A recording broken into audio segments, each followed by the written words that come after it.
नमस्कार दोस्तों, मैं गोमतेश्वर जैन। मेरे चैनल इंडिया राजनीति में आपका स्वागत है। दोस्तों, आजकल एक नया बुलडोज़र ट्रेंड शुरू हुआ है भारत में, जिसके बड़े चर्चे हो रहे हैं। तो मैं इस ट्रेंड को पूरी तरीके से सपोर्ट करता हूँ, बुलडोज़र ट्रेंड को। ऐसे ही स्टेप्स लेने की ज़रूरत है अगर हमें इस देश की संप्रभुता, इसकी अखंडता को बचाना, इस देश को बचाना है, तो ऐसे ही कड़े स्टेप्स लेने की ज़रूरत है। आपको मैं एक छोटा सा उदाहरण देता हूँ, छोटा सा एग्जांपल देता हूँ। एक क्लास के अंदर, एक स्कूल में क्लास में बड़े शरारती बच्चे थे। तो उनकी टीचर जो थी ना, बड़ी लीनियंट टीचर थी। तो बच्चे उसकी सुनते नहीं थे टीचर की, खूब शरारत करते थे, तोड़ फोड़ करते थे, कभी शीशा तोड़ दिया, कभी बेंच तोड़ दिया, इस तरह की हरकतें करते थे। तो एक बार उस टीचर को बदल करके क्लास में दूसरी टीचर आई। तो दूसरी टीचर स्ट्रिक्ट टीचर थी। तो उन्होंने आइडेंटिफाई किया कि कौन बच्चे हैं जो ये शरारतें करते हैं।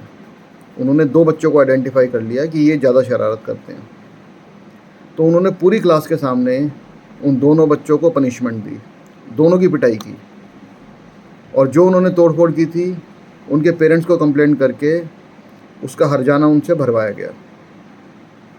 तो ये देख करके बाकी सारे बच्चों को समझ में आ गई कि भैया अब ऐसे नहीं चलेगा। तो पूरी क्लास अब शांत हो गई, सब डिसिप्लिन्ड हो गए।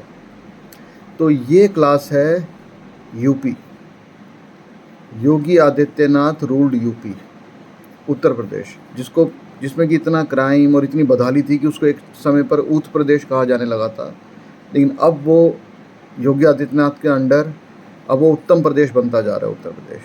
तो वहाँ पर योगी आदित्यनाथ ने इस चीज़ की शुरुआत की कि जो लोग दंगाई हैं, जो दंगा करते हैं, चाहे किसी भी जाति के हों, धर्म के हों, उससे कोई फ़र्क नहीं पड़ता। जो दंगाई हैं, जो क्रिमिनल्स हैं, उनको आइडेंटिफाई किया जाए और उनको सज़ा दी जाए। अगर उन्होंने कोई पब्लिक, जो दंगाई होते हैं उनके सबसे पहला काम होता है पब्लिक प्रॉपर्टी को डैमेज करना। तो उनको आइडेंटिफाई करके जो उन्होंने डैमेज किया है उसकी भरपाई उनसे की जाए, उनके पर्सनल एसेट्स से की जाए। उसकी भरपाई के पैसा वो खुद भरेंगे। ये ट्रेंड की शुरुआत की हिंदुस्तान में सबसे पहले अब योगी आदित्यनाथ ने। तो अब इसका फ़ायदा क्या हुआ? दंगे रुक गए, वहाँ पे सब डिसिप्लिन में आ गए। अब देखिए, अभी वहाँ पे रामनवमी पे, हनुमान जयंती पे प्रोसेशन निकले या और दूसरे प्रोसेशन निकले, कहीं पर कोई पत्थरबाजी नहीं हुई, वहाँ पर सब शांति से हुआ। तो ये होता है सरकार का डर, कानून का डर, जो कि पूरे हिंदुस्तान में होना चाहिए। आपको एक वहाँ की एक बड़ी अच्छी चीज़ बताता हूँ।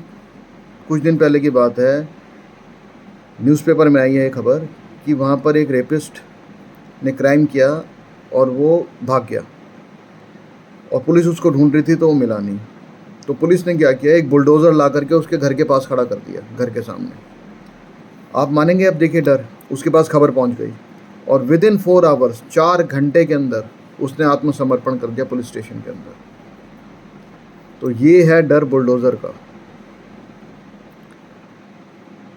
अब वहाँ पे अब यूपी की अगर आप देखेंगे क्राइम रेट तो बहुत नीचे आ चुका है। अब रामनवमी, हनुमान जयंती या दूसरे पक्ष आराम से नहीं। लेकिन एक देखिए, एक नया एक ट्रेंड शुरू हुआ है।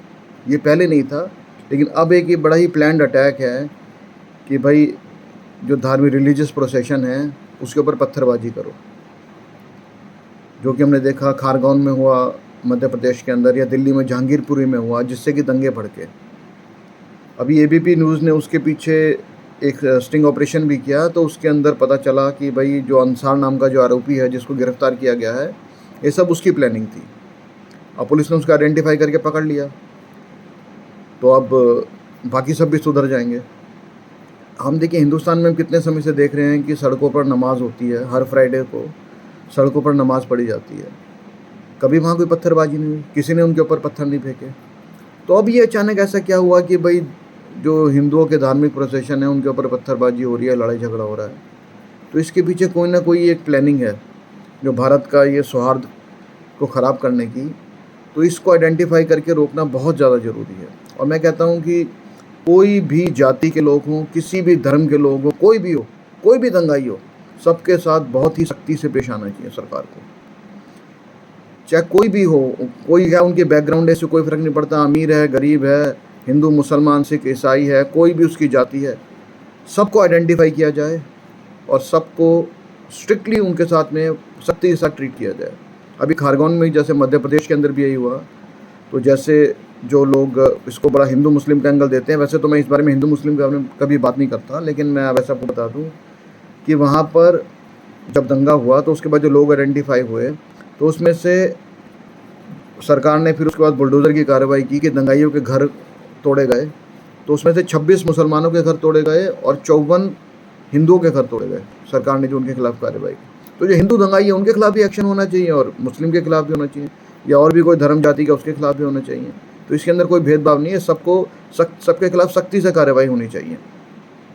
अब देखिए जहांगीरपुरी में क्या हुआ। हनुमान जयंती का प्रोसेशन निकल रहा था तो उसके ऊपर हमला हुआ, पत्थरबाजी हुई, फिर दोनों तरफ से लड़ाई हुई, झगड़ा हुआ।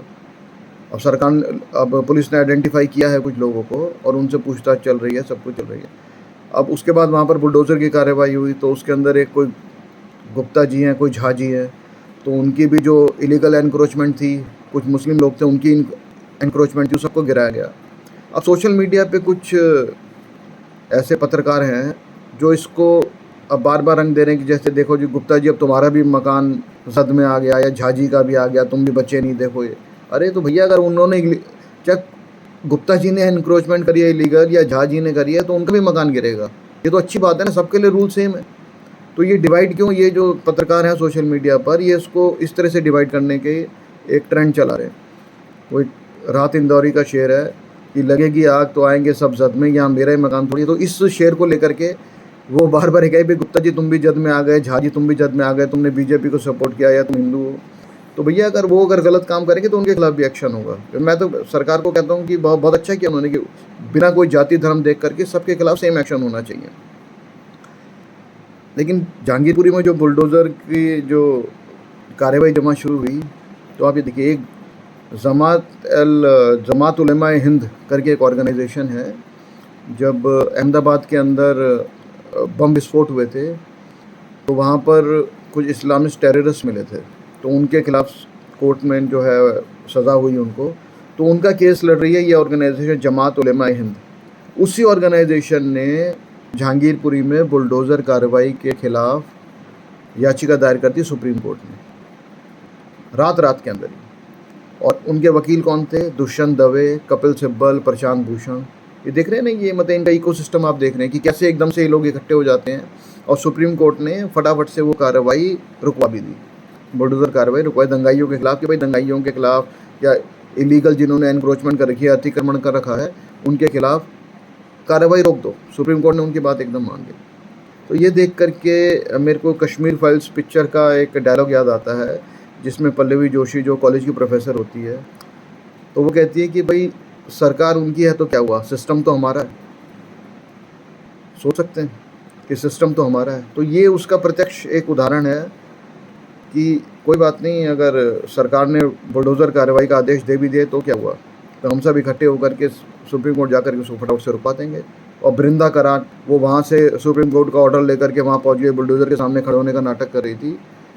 तो ये जो कम्युनिस्ट और ये जो लेफ्टिस्ट इनकी मानसिकता है, ये इस चीज़ को दिखाती है कि देश के खिलाफ कैसे काम किया जाता है। तो इकोसिस्टम एक ऐसा बना हुआ है, तो हमें तो इस देश को ऐसे इकोसिस्टम से भी लड़ना है, आस्तीन के सांपों से भी लड़ना है। अपने देश को बचाने के लिए आस्तीन के सांपों को आइडेंटिफाई करना बड़ा ज़रूरी है। और जो हमारी अपोजिशन पार्टीज़ हैं वो तो मौका छोड़ती नहीं है, वो तो आग में घी डालने का काम करते हैं। उनको देखता भाई सरकार के खिलाफ कैसे हम अपने पॉइंट्स बढ़ाएं, और उसके लिए चाहे फेक प्रोपेगेंडा करना पड़े या उल्टी सीधी बातें झूठ फैलाना पड़े। तो उसके अंदर हमारी जो अपोजिशन पार्टीज़ हैं वो तो चैम्पियन हैं इसके अंदर। वो तो एक छोटे से राई का पहाड़ बनाना और भारत की इमेज को दुनिया के सामने गिराने में, मतलब देखिए मोदी और बीजेपी का विरोध उनका इतना बढ़ गया है कि वो देश को भी अंतर्राष्ट्रीय मंच पर देश की इमेज गिराने में भी उनको कोई परहेज नहीं। वो ऐसे ऐसे ट्वीट डालते हैं, ऐसी ऐसी फोटो ट्वीट करते हैं, और बाहर के जो एक इकोसिस्टम बैठा हुआ है इंडिया के खिलाफ, वो उसको कैच करके और उसको प्रोपेगेंडा करता है कि ऐसा दिखाने के लिए कि भाई हिंदुस्तान के अंदर क्या जुल्म हो रहा है या क्या इस तरह से हो रहा है। तो ये एक बड़ी सोची समझी साजिश है। इसके अंदर काफ़ी पैसा बांटा जा रहा है, दिया जा रहा है ऐसे पत्रकारों को। सोशल मीडिया पे इंडिया के बहुत सारे ऐसे पत्रकार हैं जो बैठे हुए हैं, जो परहेज नहीं करते हैं इंडिया की इमेज को गिराने के लिए, एक सेकंड के लिए भी। और छोटी छोटी बातों को इतना बड़ा बना करके दिखाया जाता है कि ऐसे लगता है कि पता नहीं क्या हो रहा है। और जबकि असलियत कुछ भी नहीं है। कहते हैं ना, खोदा पहाड़ और निकला चूहा। तो ऐसे ऐसे करके छोटी छोटी बातों को, एक भारत की इमेज को गिराया जा रहा है। सिर्फ वो मतलब मोदी और बीजेपी विरोध में इतने अंधे हो चुके हैं कि वो अपने देश को ही भूल चुके हैं, वो खुद को भूल चुके हैं। एक साइको लेवल पे जा कर के वो अब इसको भारत के खिलाफ ही बोलना शुरू हो गए हैं। हर चीज़ में भारत को नेगेटिव दिखाने का काम कर रहे हैं। तो बचना है ऐसे लोगों से। सोशल मीडिया पर आपको बहुत कंटेंट मिलेगा ऐसा। तो हम जो भारत के वासी हैं उनको हमें सोचना है कि भाई हमारे देश के लिए क्या भलाई में, और हमें उसको फॉलो करना है, उस चीज़ को देखना है और संयम बना के रखना है सबको कि हमें, मैंने आपको जो पता नहीं, आस्तीनों के सांपों से भी लड़ना है और बाहर के दुश्मनों से भी लड़ना है भारत को। तो मैं तो यही कहूँगा कि अपनी पुलिस को, अपनी सरकार को सपोर्ट कीजिए। अगर आपको कुछ चीज़ गलत लगती है तो उसके खिलाफ आवाज़ ज़रूर उठाइए, लेकिन गलत सही का फ़र्क ज़रूर महसूस करिएगा। उसके बाद अपना डिसीजन लीजिएगा कि देश की भलाई में कौन खड़ा है और देश के अगेंस्ट कौन खड़ा है। जय हिंद।